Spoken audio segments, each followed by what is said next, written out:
Hey guys, what's up? So, I'm going to be showcasing this server-side request forgery really quickly. I just started it and I thought the code should maybe also record this.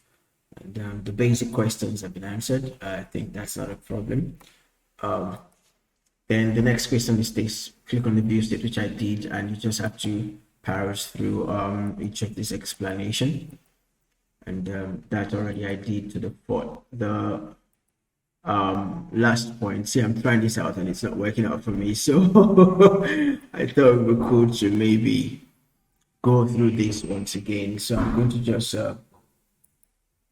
refresh this page, then I'm going to probably walk through it with you guys and see how that works out. Pretty fine or not fine. But don't laugh at me if I probably make mistakes. Okay, so wait for this to load up quickly. Then we'll just jump in here and click on the view states. Let's just go next, because I already looked at all that stuff down to, I think we'll be looking at something similar to this. So I'm going to be building something similar to this, which is what they had asked for us to do. So I'll quickly copy this part of it, which is actually needed to execute the payload. So I'll copy this, then which means I'm replacing the API in our case is actually server, as you can see there. So we have server. Then we're going to be passing, I think I don't need to type it, I just need to paste what I copied in there because the server is there. So the bypass now will be the fact that we need to break this using, they gave us a hint here. So we'll copy this, break it using this. So I'll paste this here quickly. Then I'll have to pass the ID, which is actually 2, because that's what it's looking for from the start. ID is 2. And we grab that flag quickly. So we'll copy this and I'll paste this here just to validate. Then we'll move on to the next task. We're finding cross-site request forgery. Server-side requests forgery. I'm going to leave you to go through this, but if you look at it quickly, maybe we'll just talk about a few things. Showing us about 4 different points where we can inject. And now they're asking us what website can we use to catch HTTP requests. This is something which I've actually used for I think 2 or 3 jobs. Once I was actually checking up a client's website and I had to use this. So it looks something like this, but basically this is not what it is. It's called request bin. So, but this is where it points you to by the time you log in. So if I go maybe I'll just do DuckDuckGo. Sorry.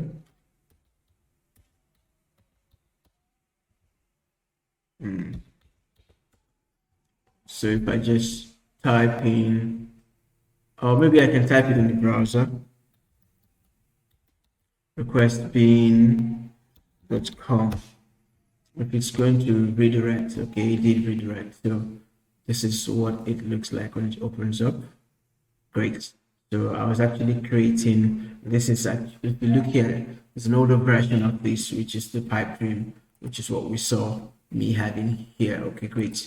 So this should be the answer.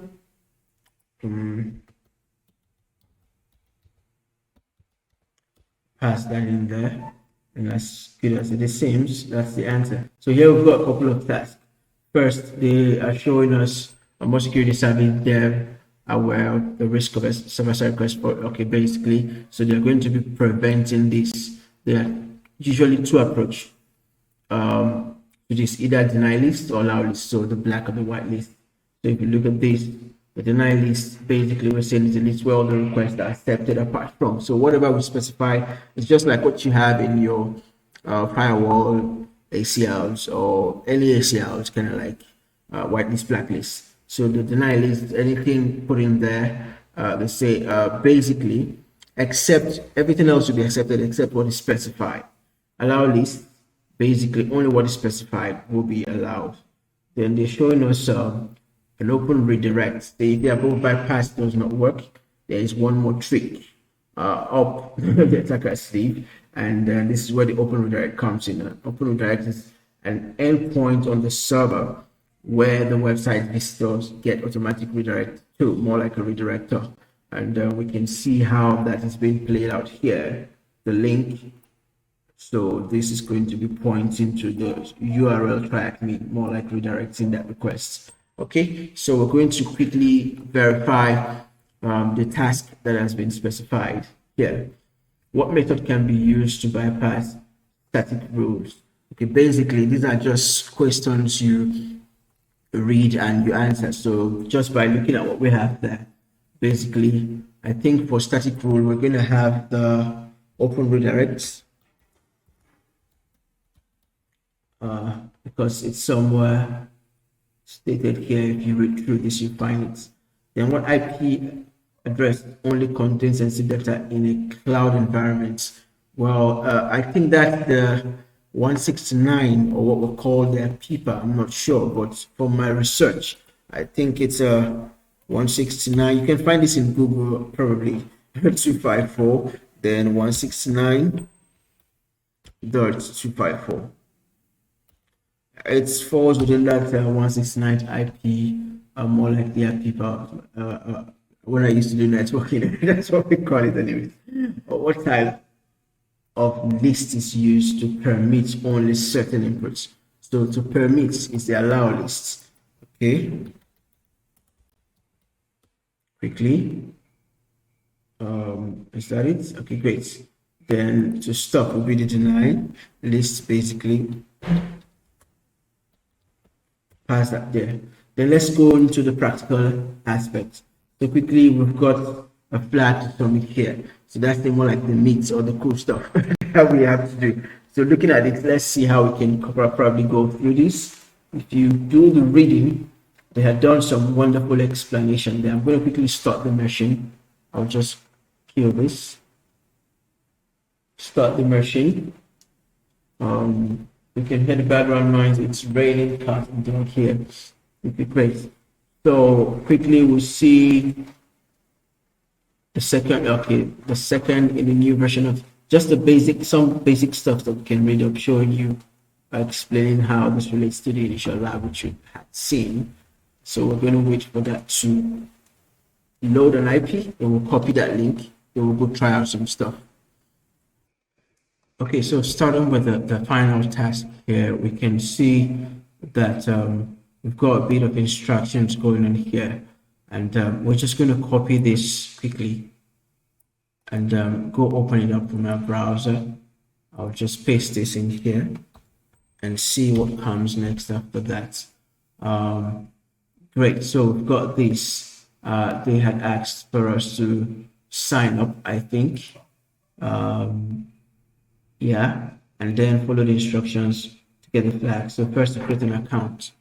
So let's create an account. Let's sign up for this. I think we'll go to customers, then we'll check accounts. So we're quickly going to just, okay, yeah, I've got an account already here. So I think I'll be working with this account, save us some stress. So I'm going to copy this and go to the avatar page, which is where we'll be doing this from. So I'll copy this and I'll just go in here and paste this here and navigate to that page. Let's see. We're supposed to be able to change avatar there. Okay, great. So I'm going to try at random. They had specified that we follow this instruction here, and that was being done on okay, so first let's maybe view the page source and see this thing so we can find out where this, I think I can just inspect elements and use that to do this. Not sure why this keeps kicking out of the browser and pulling into new stuff. Probably I need to restart this system. Okay, so I'm going to go back here. I think it's this one. Then I'm just going to select this and inspect element as they had specified. So I'll look for that div where we'll be making the changes. I'm not sure exactly where it is, but I think I can work with the highlighter. And okay, so they should be somewhere around here. Let me see. This is account password. Let's see this.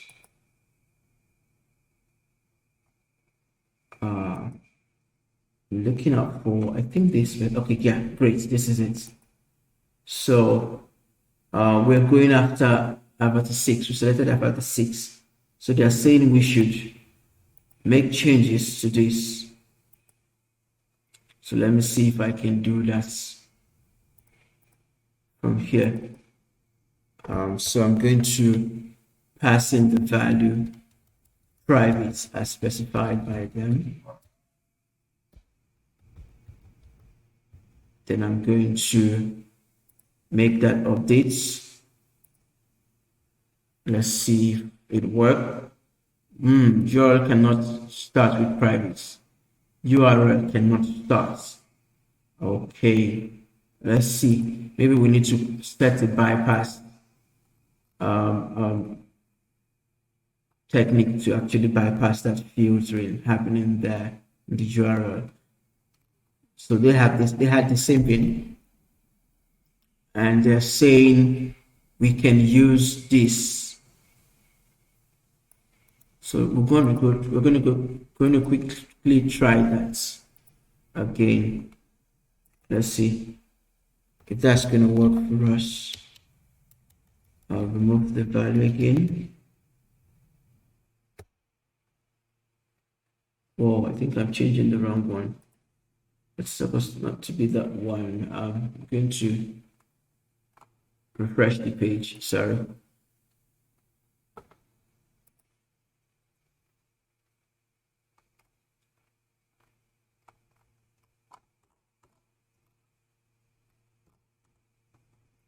Okay, wait for this to load. I think it's here. Oh, not there. It's this one. Okay. So I'll make that changes here and paste what they had asked to paste in there. Then I'm going to save that. Then I'm going to click on updates. Is that what they say we should do? Just follow the instructions. Okay. Okay. So they say we should treat it because it knows that the string is move up and just private. Okay. Viewing the page source of the avatar form, you will see. So I need to do that while I'm trying to update this. So I'm going to select this again. Imagine we make that changes on 6, then we'll update it. Ah, great, that worked. Worked like a charm. Okay, so we should have been able to bypass. So how do we grab the flag quickly? So they're saying during the page source of the avatar form, you'll see the current avatar set. Okay, so let's go look for our current avatar. We might find the flag there. Okay, so same like this is the avatar image. The data is this. It's a base 64. I'm gonna copy this. Oh no.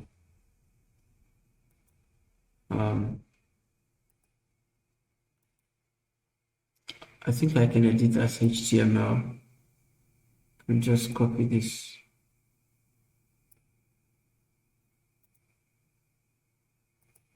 So let's look for base 64 and code the code quickly.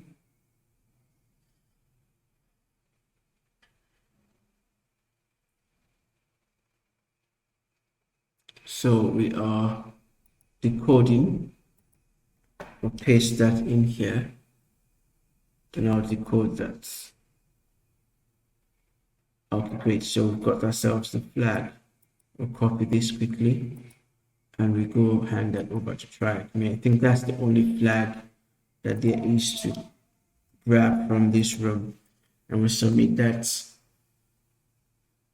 Okay, we're good to go. Let's redeem our prize. 7-day streak. Premium voucher. Okay, cool. We're getting there. All right. So next room is cross-site scripting, and I will see you in there.